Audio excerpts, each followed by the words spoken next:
नमस्कार, जय हिंद, जय Bharat and welcome to Dev talks. This is Aadi Achint. मेरे साथ है लेफ्टिनेंट जनरल डीपी पांडे, जो एक हमको बड़ा इंटरेस्टिंग सा सवाल का जवाब देंगे। ईरान को डीन्यूक्लियराइज करने के बाद क्या इजराइल और वेस्ट का नेक्स्ट टारगेट होगा पाकिस्तान? इसके ऊपर कई लोगों ने लिखा है, कई लोगों ने बात करी है। Let's dig into it a little detailed and बात करते हैं। What are the possibilities that एक डीन्यूक्लियराइज पाकिस्तान हमारे आगे आ रहा है, what would be our role? Sir, नमस्कार, welcome to the show. Namaskar. How are you? Absolutely wonderful, sir. Thank you for asking. I hope you're the same. Yeah, I'm good. Sir, So, आपका ये yeah, आपने एक करा था मेरे को कि भाई ये एक थ्योरी हो सकती है and this is something, I mean, दिमाग में आया है एक दो बारी कि यार अगला पाकिस्तान का नंबर है। What makes you think so, sir? okay, I will talk of a couple of things. Huh? Firstly, आपने बोला Iran has been denuclearized, है ना? Right? As per reports. Uh, yeah. So let us put a couple of things in context first. That Iran attempts were made by Iran to become a nuclear power, right? So firstly, it is not yet a nuclear weaponized power.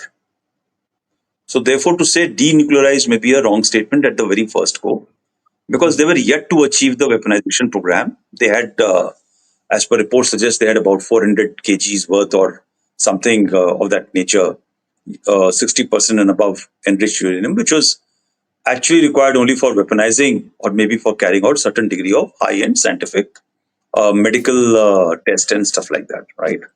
Otherwise, for a normal nuclear program to run your what do you call power grids and all, you don't require that much of an enriched uranium. So that is one part.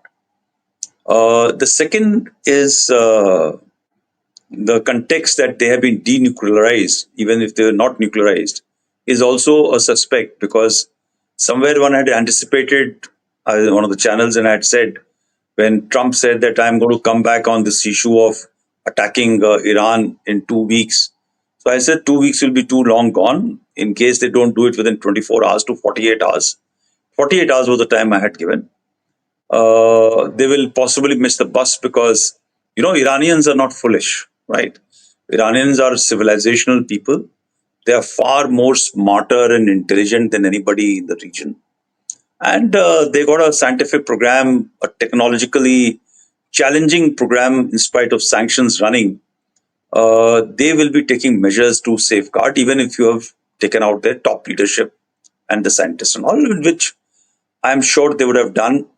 So program may be not fully off, but it may have been certainly delayed, opening a certain degree of window for America or Israel or others to engage with Iran to take them off the course of their weaponization program, which Israel wants to go through. So that is the second articulation. I think they are not off their objective, but they are surely delayed for a substantive point of time. How many is now a matter of detail for people who are on the ground to understand. I don't have all the data to talk about it. The third facet, coming on to the question of why did Israel go for carrying out this strike on Iran, is possibly 1971. They used to have this nuclear program even earlier, but that was okay with everybody. Things were hunky dory.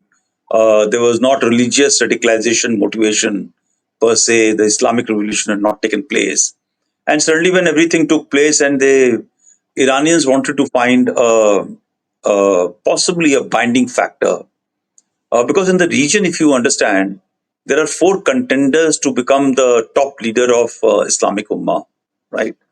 Saudi Arabia, right? Because they house the most important religious place of all the Muslims all over the world.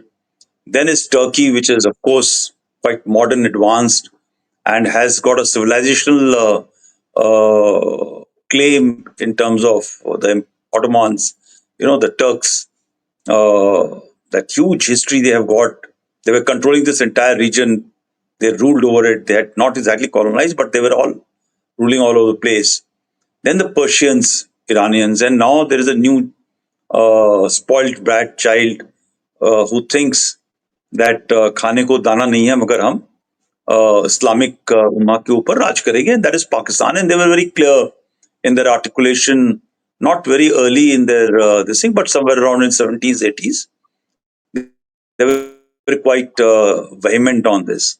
Now both Pakistan and Iran had talked of Islamic bomb, Mm. right? So it was a power in the region that once you will have a say in the Islamic Ummah. And of course, religion is also backed up by muscle. It may be any religion except for possibly Buddhism and Jainism and all. All other religion, if you see, there will always be a weapon of mass destruction or a weapon of effect, which would be the claim to fame, right? And if the Christians had it, so why should we not also have it? Kind of a thing was there. And straight to get ahead of everybody else in the region, uh, a nuclear bomb was possibly a fastest ticket to rule over the masses and sway this thing. Now, Islamic bomb will not be used again. So Islamic nations, quite evident. Okay, so essentially there were two targets which were in the region, and either the Western countries or their bases, and of course Israel for Iran, which they clearly articulated. Right. Ji. Pakistan came about by saying that they need the bomb because they may not be wanted to be hegemons, but surely one is to have that claim to fame of having an Islamic bomb, which, if you recall, it was quite a very open talk about the pride which they had. And second was, of course, as a counterbalance against India, that to avoid war, to get into a conventional domain, we need to have a deterrence factor in terms of a nuclear bomb. So, suffice to say this, that these were a couple of backgrounds for attempts to have the ultimate weapons of mass destruction by both the countries. So Pakistan got it by hook, crook, cheating, lying, and everything, and Iran continues to persevere through the whole scientific process, which again is civilizational. Pakistan don't have any civilization to their history. Technically, starts for them from 1947 or maybe a couple of centuries if they want to claim to Islam. But the Persian or Iranians have got a huge history to back it up, that they will not do it through cheating and all, but they will do through hard work. Okay. So, few days back, if you recall, on 16th or 15th of June, a very, very intense talk and debate happened by General Mohsin Rizai of an IRGC commander and the member of Iran's National Security Council, made a statement on state television of Iran.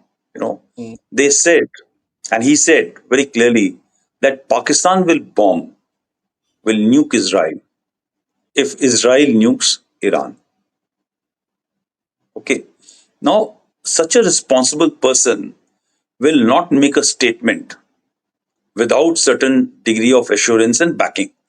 And immediately the Pakistani defense minister, Khwaza, came on the X Twitter and dismissed this claim and made very clearly a clear statement, which is now a pushback from their earlier claims that it is Islamic bomb kind of a stuff. It is meant for Pakistani people.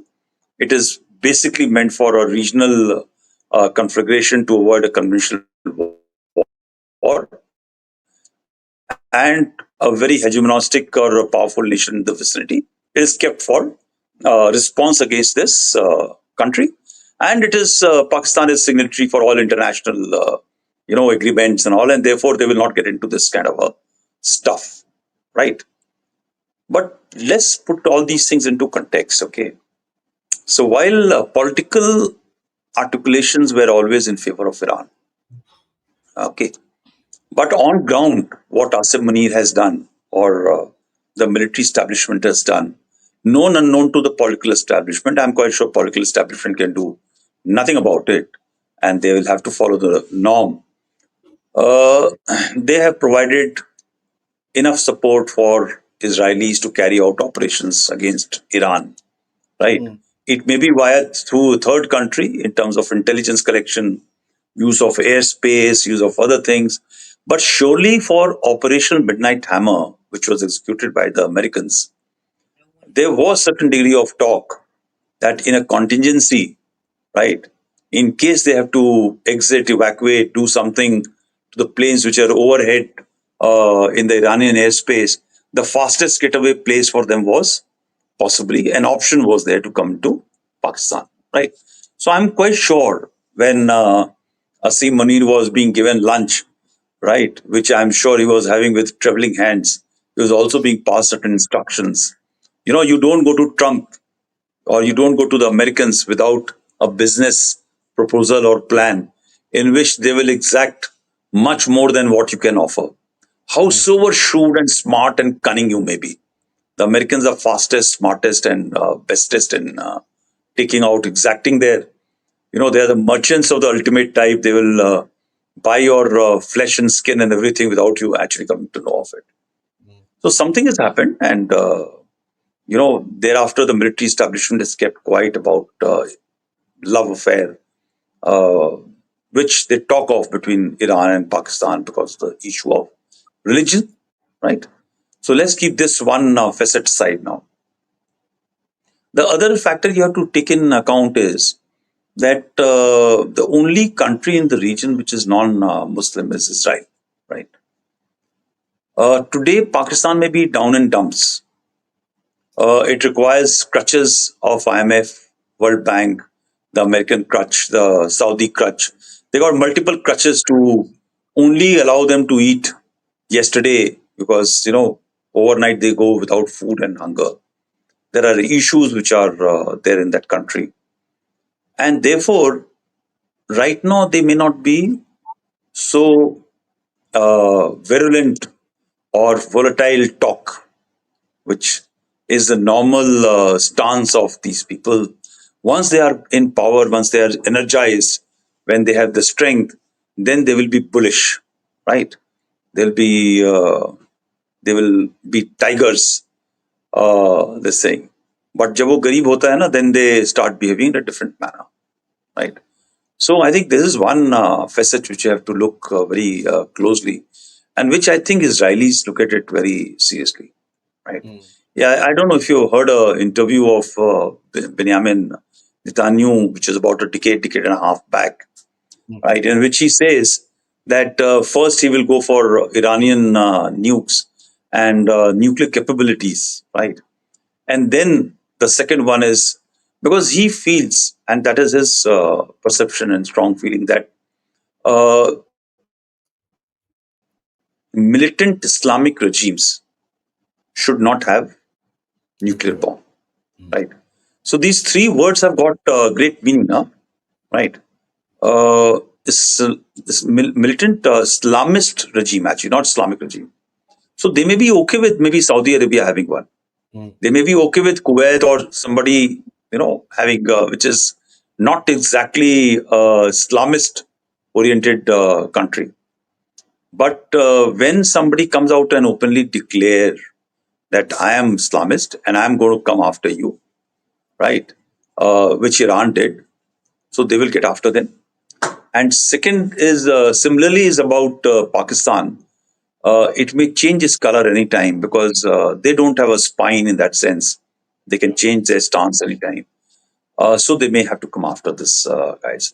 And Israelis believe in preemption, unlike us who believe in reaction and response. They believe in preemption and proactive operations. So it was. Uh, I'm not too sure, but there will be playing in the mind of Israelis in their strategic community that how should we take this thing out because the leadership in Pakistan can switch from good guys to bad guys overnight. Now yeah. look the three factors: militant Islamist regime, right? Today, today the top leadership, the dictator, proxy ruler of Pakistan is Asim Munir. Radical to the core, brought up into a radical thought process.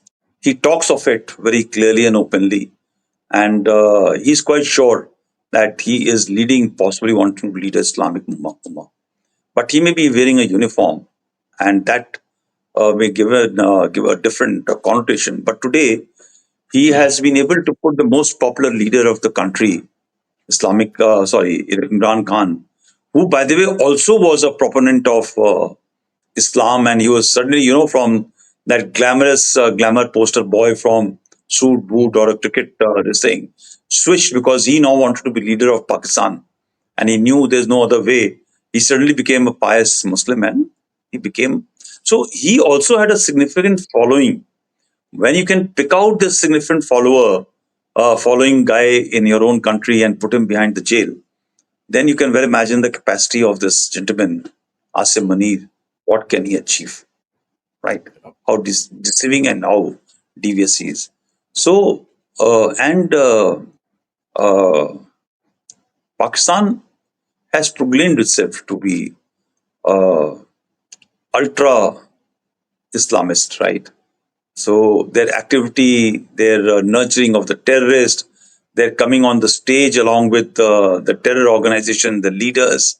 And when Musharraf says, "वो तो हमारे hero हैं, हमने उनको पाला खिलाया पिलाया," I don't think there is any absence of clarity in the subject.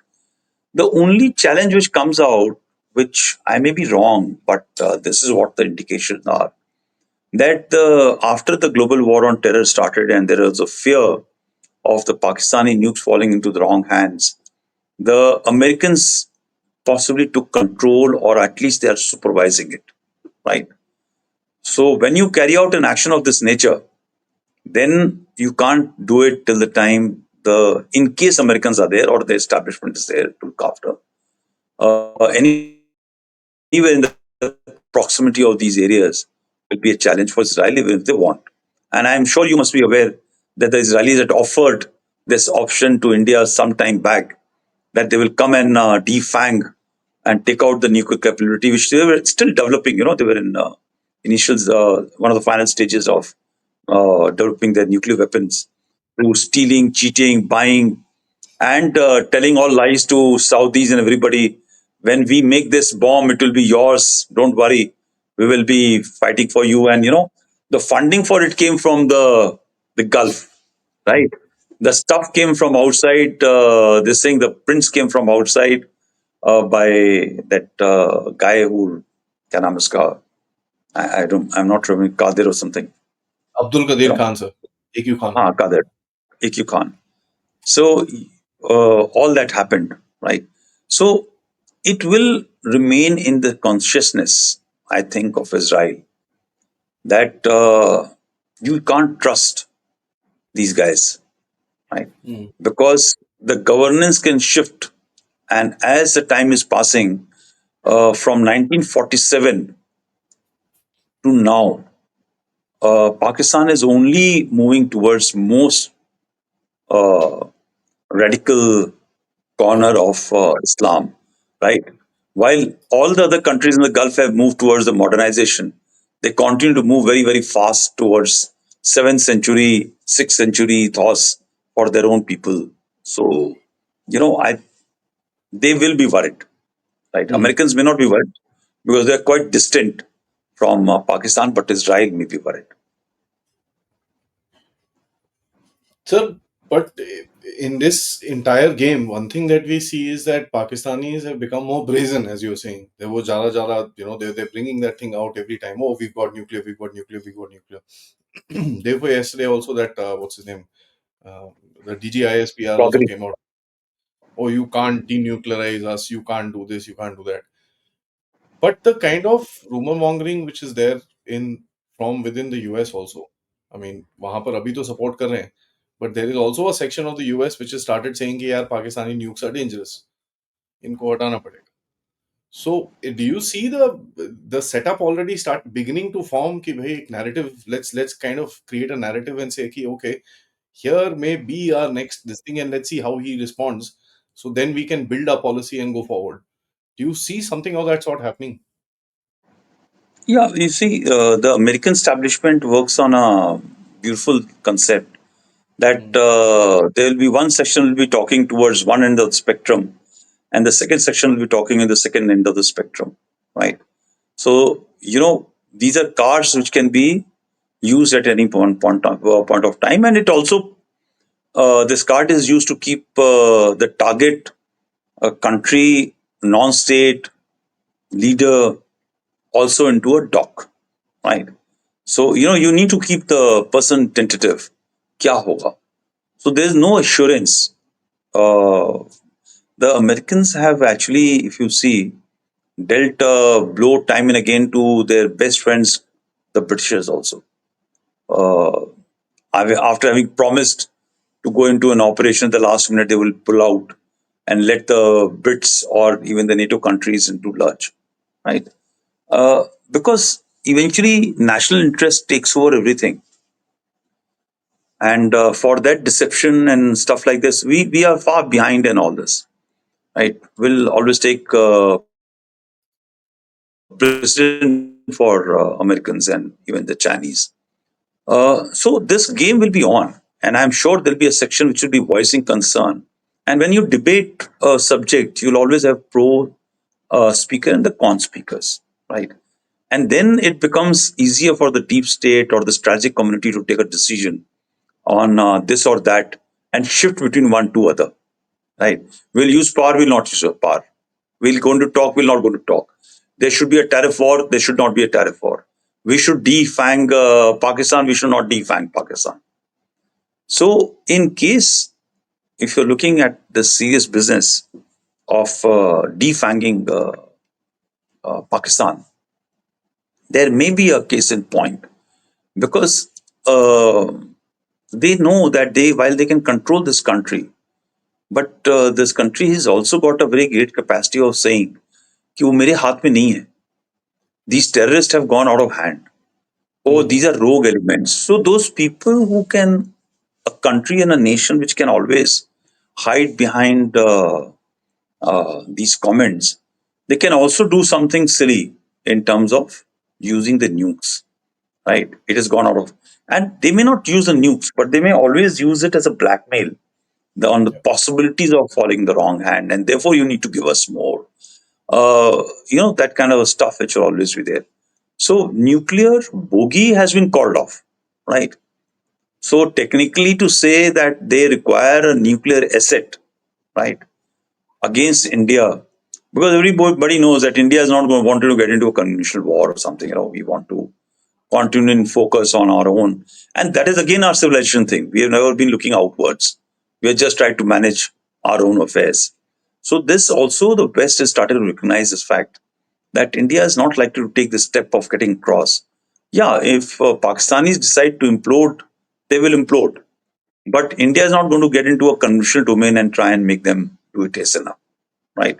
Because India also knows that if you go into conventional war, this fracturing of Pakistan may get delayed because suddenly the people will bind together much more strongly, right? So these are issues which we have to see. How people behave of a country is very you just don't understand and know kab kya hoga, right? So I have a feeling that what you're saying is right. That maybe they're preparing ground. If not today, maybe in 5 years, 6 years, 10 years. After all, these actions don't take place. It's after 5 decades they have been able to carry out a major strike into Iran to actually try and denuclearize it, right? As you said. So Pakistan may also take some time, but then if you don't start planning today, thinking of it tomorrow, then it will not happen day after. When you see the situation in the world today, sir, or the how the geopolitics is opening out, there is a very transactional approach, very clear cut, tuck, tuck, tuck approach, within which in this region there is one or two players that, I mean, in no simple words, need to be changed, corrected, for the new orders to come across, and one of them is Pakistan. That's not just India saying it, that's the region also saying it.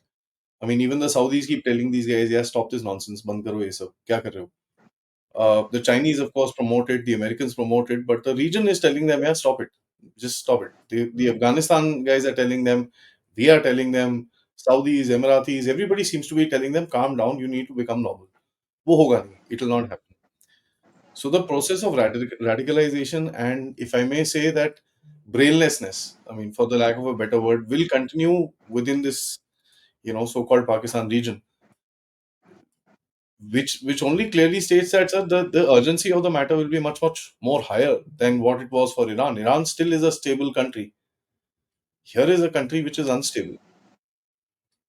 I mean, they've had 14 attacks, if I'm not mistaken, on their nuclear facilities by terrorists.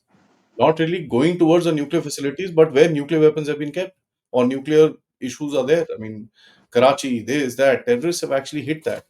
Now, with the current situation in Pakistan, with the kind of attacks which are happening, how possible do you think this sort of a scenario emerges sooner than later, sir? Yeah, you make an interesting point. I've just written a paper. I hope it gets published somewhere. The disorder in world order, right? Sir, But in this entire disorder in world order today, while there are conflict points like Israel Hamas is happening, Israel Iran just finished, which will continue for some time in terms of tensions. Ukraine Russia has happened. Uh, there are smaller flashpoints where the Chinese are getting engaged with minor neighbors in the region.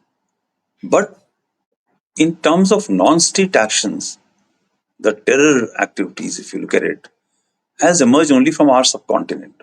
Right?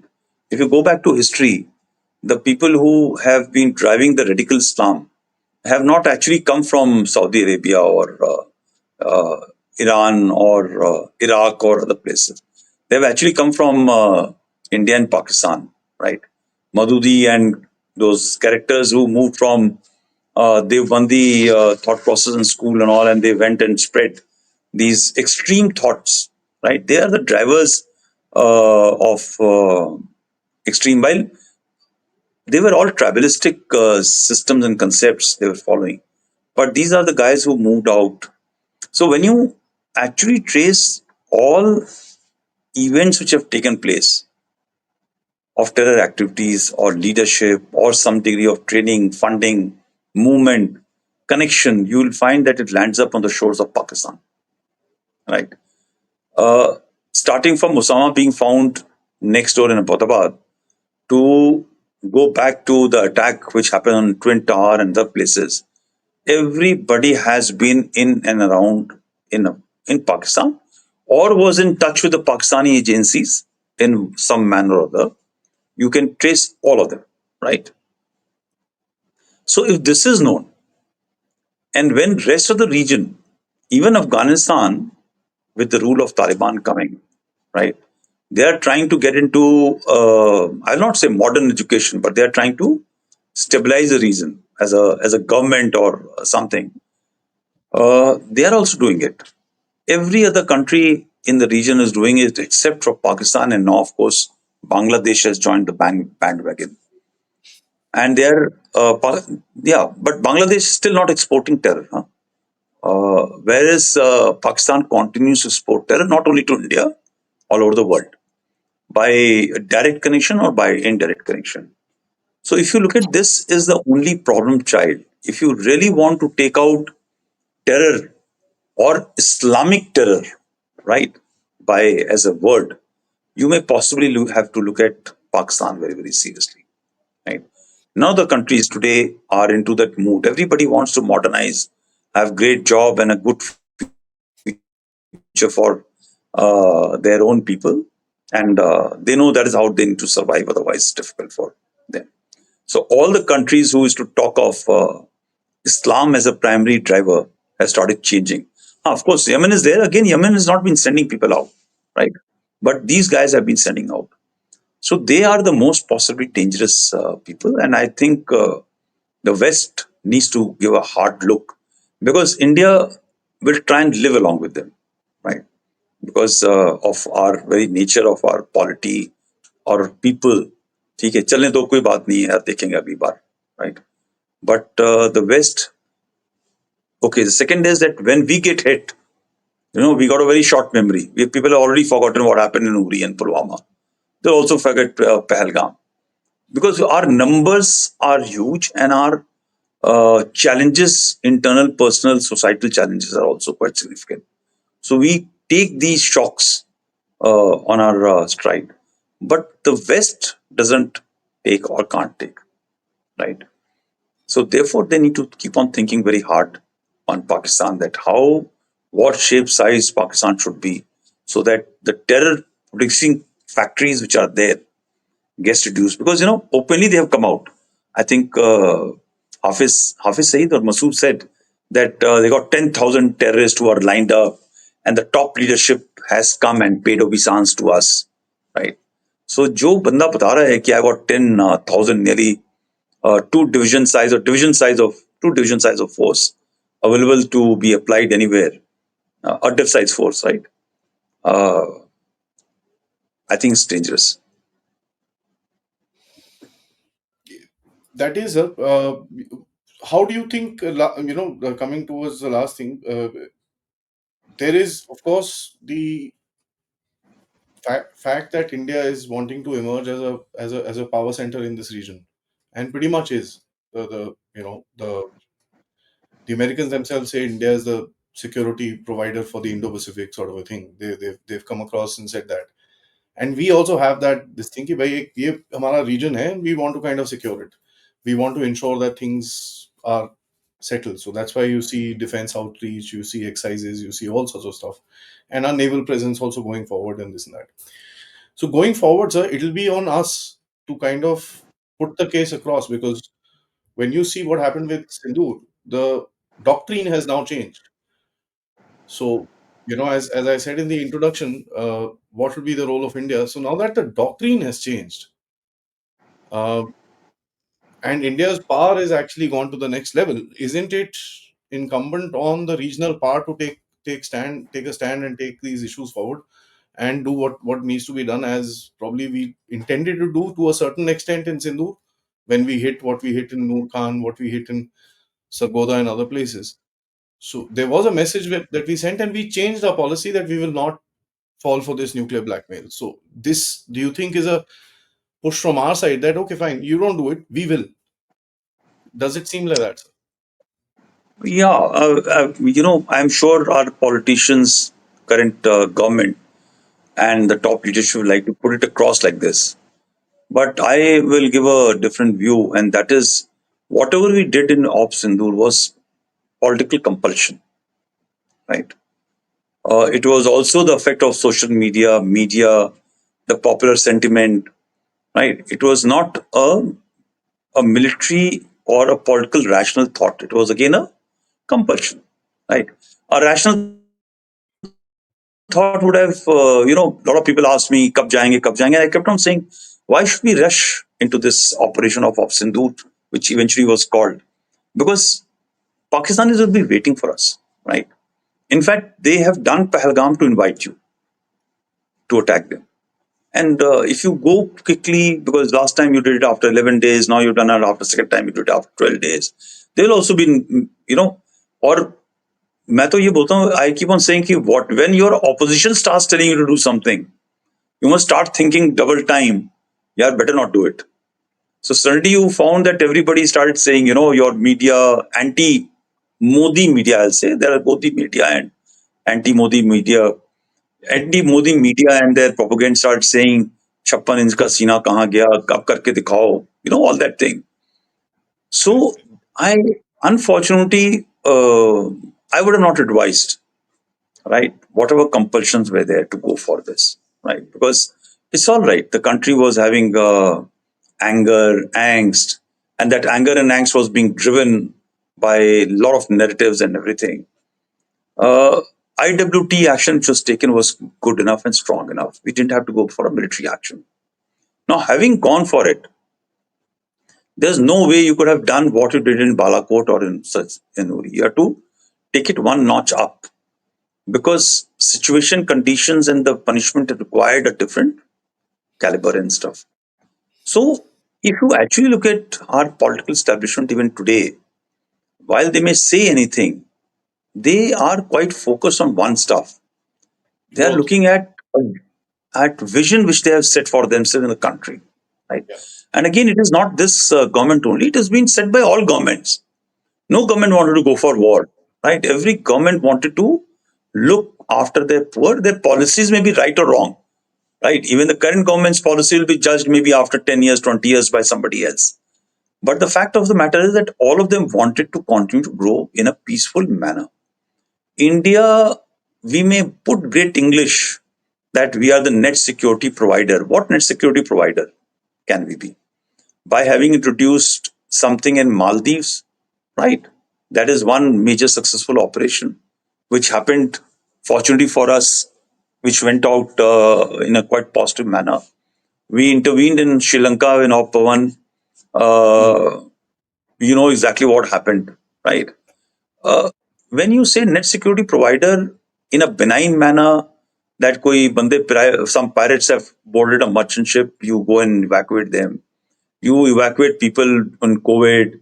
You take out people in from Iran and use your military muscles to take them out. Is not technically net security provider. You know, carrying out domination of ICs or stuff like this, or training and people and all.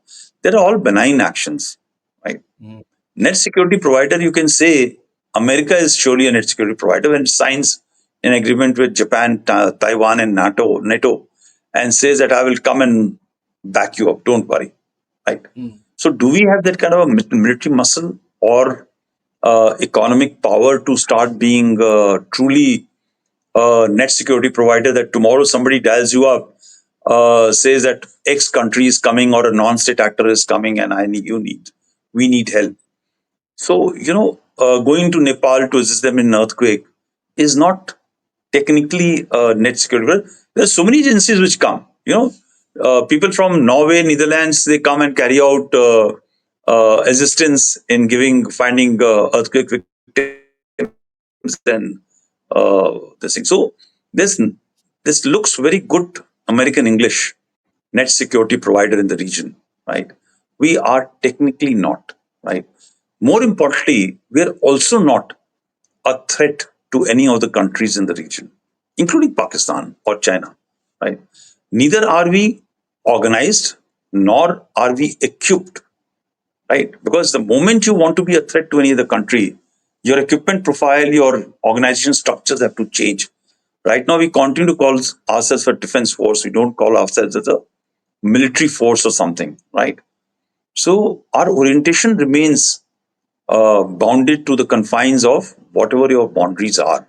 We are not like France or British or so many other countries who will send mercenary organizations to carry out operations into African countries and other places, right? Mm. So, which place are we talking of? So, it looks very good English, actually.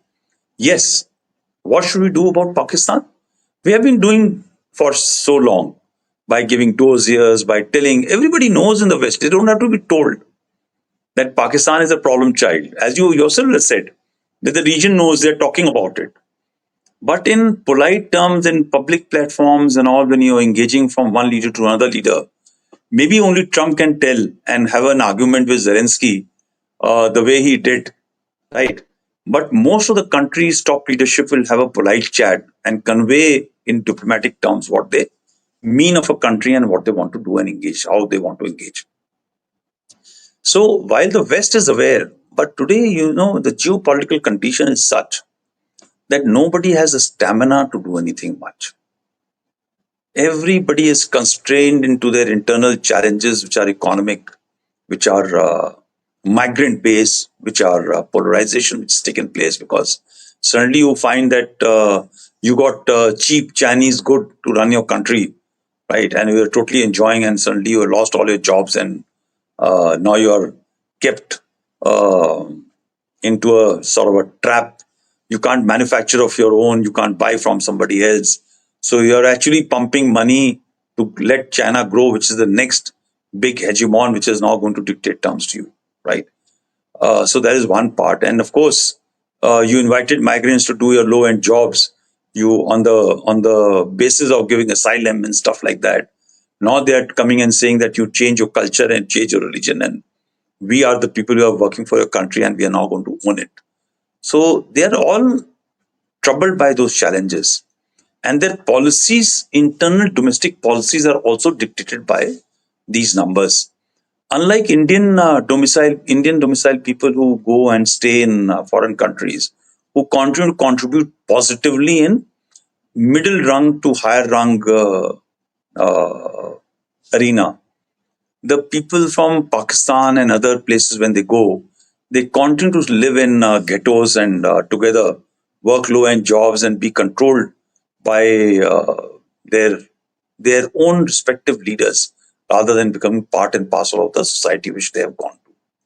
And when the time comes, they start, expanding influence through. So they are using the weaknesses of democracy in the respective countries to actually be controlling the lever. So I think all these countries who actually mattered are also deeply into disorder and disarray today amongst themselves, to come with a very, very comprehensive response against Pakistan to either control it or do something about it. Right. So the only way something can happen is by covert action and stuff like that by the West, which China will not like to do. Russia doesn't have the time and space. The only country which can possibly think through long term are the Americans and maybe few European countries. Nobody else has got the stamina, time, space, energy, or money for it. Hmm. So, Am I giving a very bleak situation to you? no, not that, sir. I mean, the situations always are Yeah. different and So let me give tricky. the positive part. Right. Hmm. The positive part is that even if these countries don't want to work towards it, the Pakistanis will do it themselves, huh? And they are doing it quite fast and furious. Uh, the Pakistani Punjabi ego is going to drive them to ensure that the country implodes, right? They're elites who are amassing wealth, and they are continuing to lead a life of what do you call from father to child. What do you call, so क्या बोलते हैं?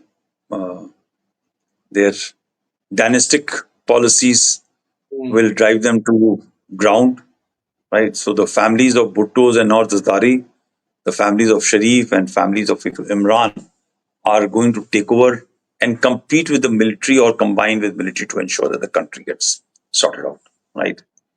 And how soon it will happen is just matter of time. Let us see. So in today's geopolitical arena, uh, things just happen very suddenly, right? And I'm quite hopeful it'll happen Hmm. in Pakistan themselves. That is We don't have to do that much.